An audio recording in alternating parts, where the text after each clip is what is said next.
男人发达了， When a man becomes wealthy, the first thing he does is divorce his wife. I hope every woman sees this video about men who get rich and change their wives. Why do many men, once they get rich, immediately divorce their wives? Many women always think that men are terrible, that when they get money, they turn bad. Now, let me tell you the truth, because this man has a big problem with holding grudges. There's a saying, a gentleman's revenge is never too late. When a man doesn't have power, or when there are arguments between a couple, because of cruel and harsh words, it hurts his pride. Even if later the woman feels she didn't say enough, didn't manage to hit hard enough, it still triggers the man's ego. But he knows that, at the moment, he can't replace you. Only when he gains power, when he has money, will he kick you out. But you also need to understand that not every man is like this. There are some men who, when they get rich, treat their wives even better. Why? Because what is good or bad was already planted long before, maybe even 10 years ago. For example, when you got married and fought over the dowry, and he felt humiliated, but in the end, you stayed together, do you think he will forget that?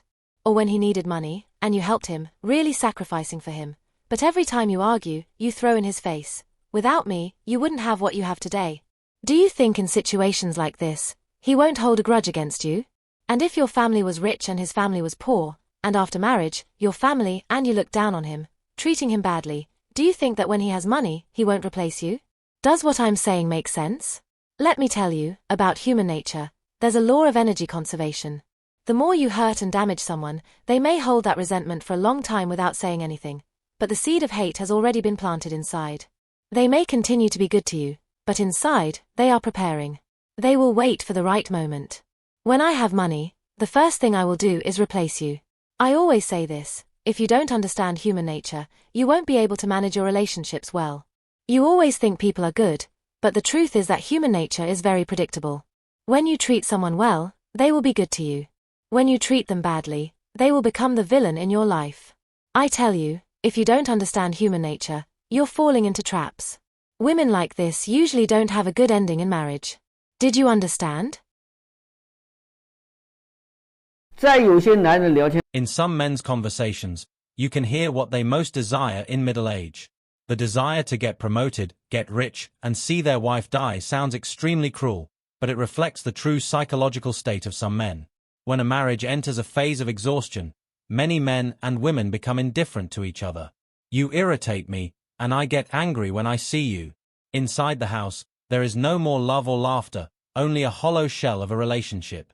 However, when women reach middle age, they choose to be housewives to take care of the family and children.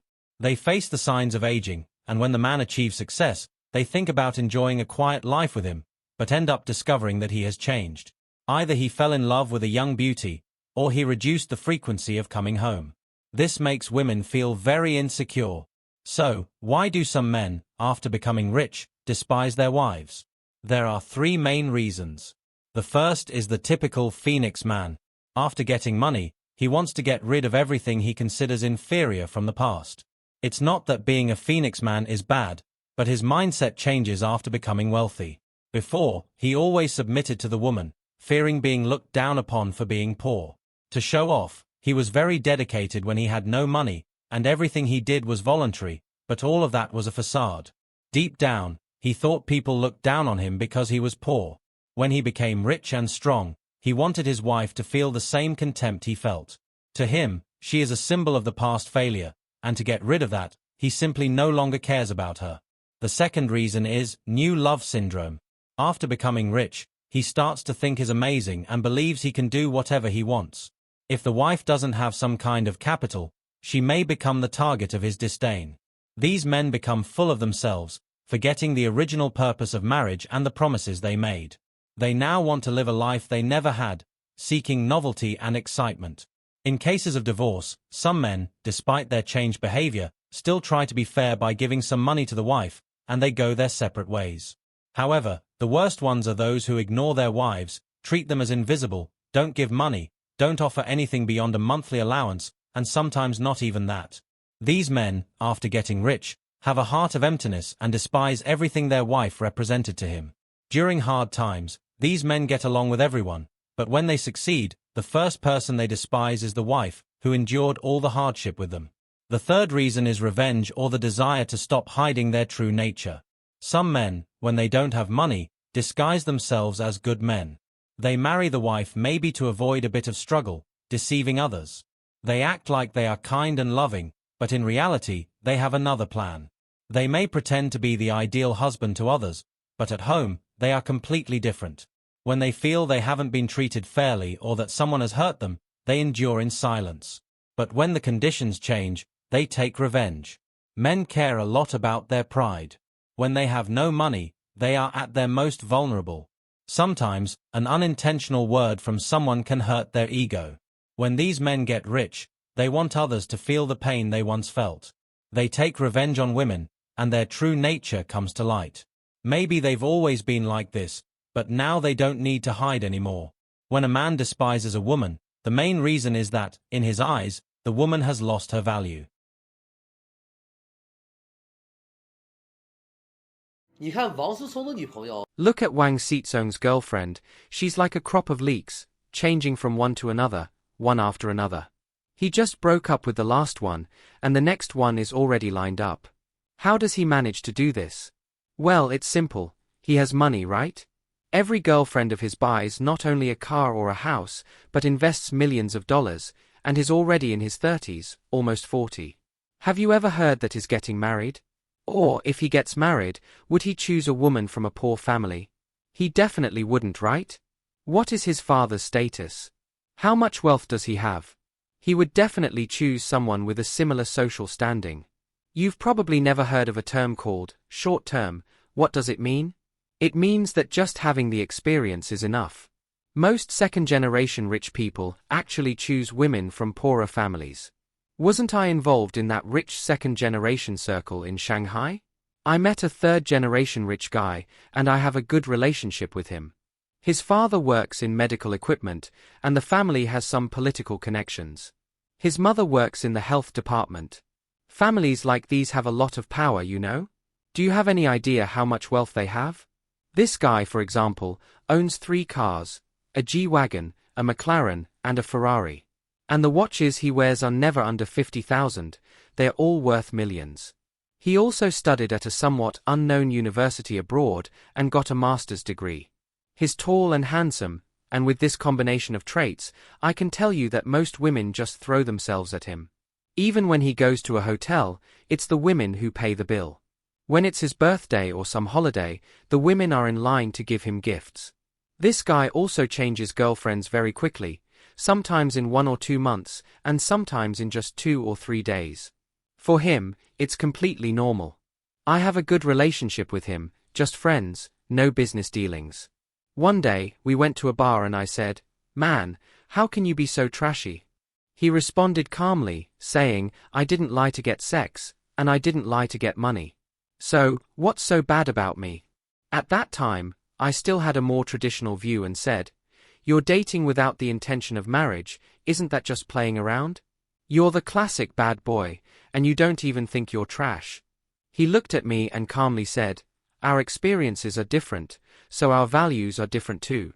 When you one day have a lot of money, you'll realize that many girls who seem to love you don't actually love you. They love your money." I thought about it and said, "You're right. It's hard to judge, because human nature doesn't withstand the test." He said, "Nowadays, everyone acts like they don't understand, but deep down, they all know what's going on." So I asked him, "Are you going to keep playing like this for the rest of your life, or will you eventually meet a girl you really like and marry her?" He said something that really made me rethink my views.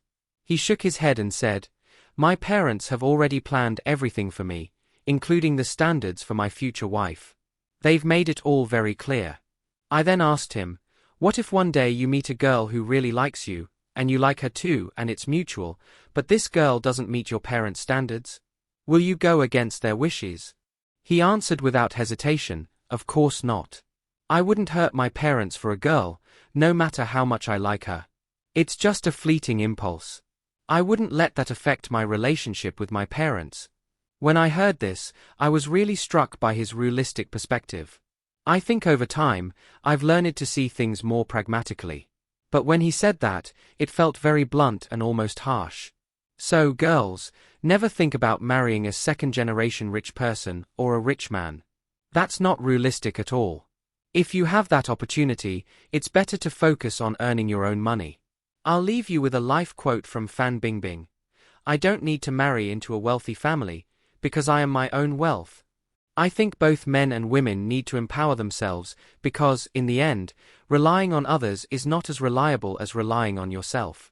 I'll use my own experience as an example. At 17, I decided to stop studying. I went to college, but never attended a class. Instead, I started a business. At 20, I connected with a billionaire through watching videos, and I participated in his offline course. I learned about resource integration and applied that concept to my own business. In 3 months, I earned my first million. At 27, I bought a G-Wagon. I compiled my entire journey and wrote it in a transformation journal, over 10,000 words long. If you're interested in becoming an entrepreneur, we can discuss it together. 是不是做工程的老板 Is it true that all construction bosses or contractors are cheaters, and when they get rich, the first thing they do is replace their wives? Does every man become bad once he gets money? I think so. I've also seen many bosses' wives who are not the original ones. There's no denying this. This video is a bit long, so please be patient and watch it until the end. If you agree with what I'm saying, please give a free like. If you disagree, comment below and I'll reply to reasonable opinions. Men become bad when they get rich.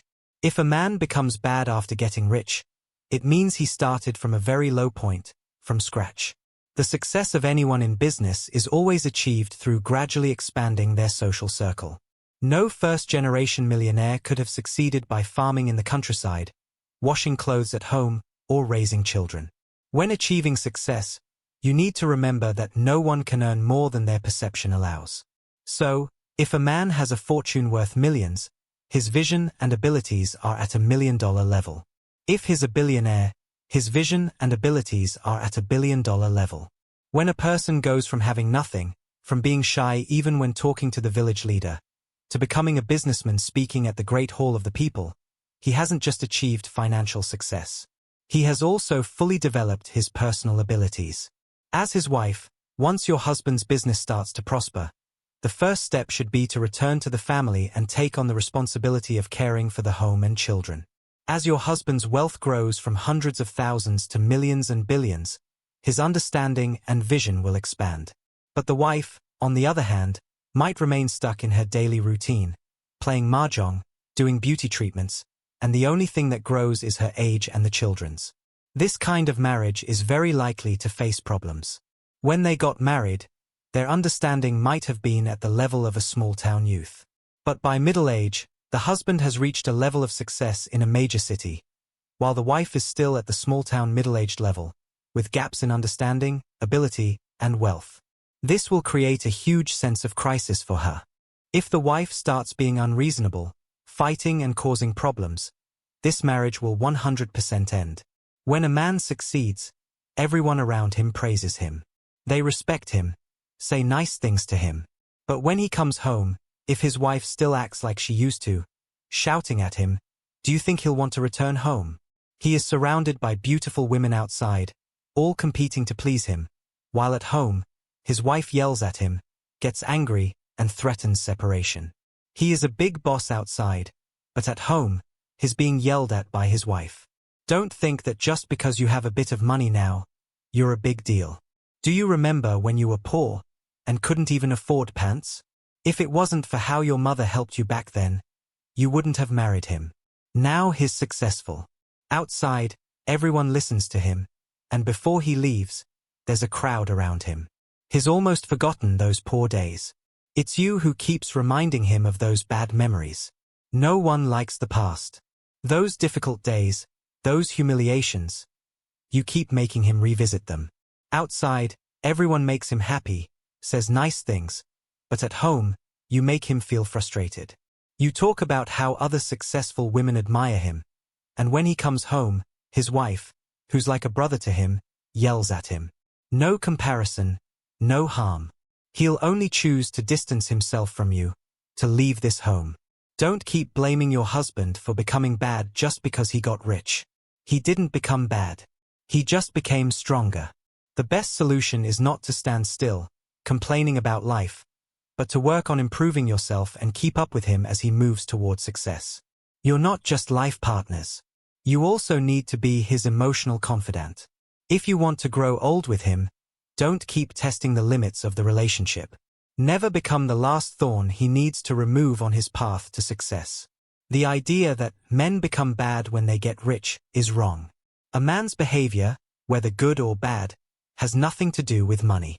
It has to do with the fact that he has grown, advanced, and earned more money, while the woman hasn't improved or grown. She keeps talking about how much she's done and sacrificed. The differences between their levels increase, and the demands in life become different. The conflicts grow, and eventually, they part ways.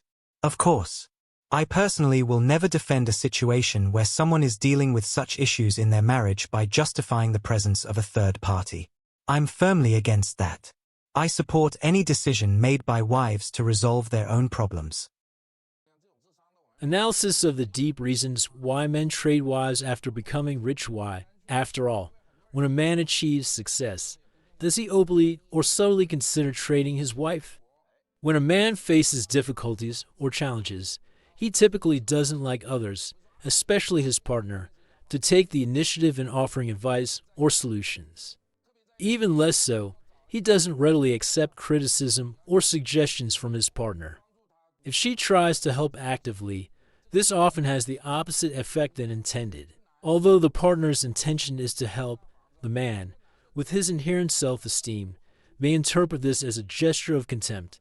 He might see the action as a sign that she considers him incapable, useless, or failure. This innate male pride drives the man to seek acceptance, understanding, and respect above all else. It could be called fragile vanity, but this is a psychological trait of men that cannot be ignored or easily changed. Therefore, what a man needs most from his partner during difficult times is recognition and acceptance. These values are far more effective than any advice or practical help. Many partners, without understanding male psychology, act proactively to help their husbands overcome difficulties, sometimes combining criticism and pressure with efforts to solve the problems. Even if the challenge is overcome and the goals are achieved, the husband's heart may have already been deeply wounded.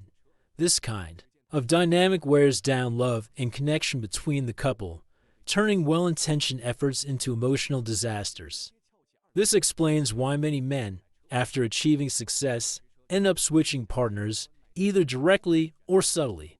Wives who use harsh words to encourage their husbands may actually boost their ambition. At least temporarily, criticism and comparisons may provoke a reaction to prove something. However, when the man achieves success, this often marks the end of the marriage. After all, if in the wife's eyes, the husband is always falling short compared to other more successful men, the marriage becomes unsustainable. An example I saw in a post on Chinese platforms is thinking about Liu Bang, who became emperor, but in his wife's mind, he was still the cheater Liu San. Meanwhile, a new partner may offer admiration and validation, fulfilling the emotional needs that are lacking in the marriage. Thus, even if the wife has stimulated and shaped the husband's success, she may end up pushing him away. So, how should the partner act when the husband is facing difficulties? The ideal approach is to show confidence in him. Believe that he is capable of overcoming the challenges. Even if you're worried, avoid taking the initiative to offer advice, criticize, or point out mistakes unless he directly asks for your help. The secret is in conveying respect and trust. This way, he is more likely to seek your opinion and assistance spontaneously. Unfortunately, many partners end up rushing, skipping the stages, and thus destroying the relationship. Love fades, the connection disappears, and in the end, the husband distances himself. Now, I'd like to hear your perspective in the comments. Share your thoughts with us. If you enjoyed the video, leave a like and subscribe to the channel for more videos like this. I'll see you in the next video.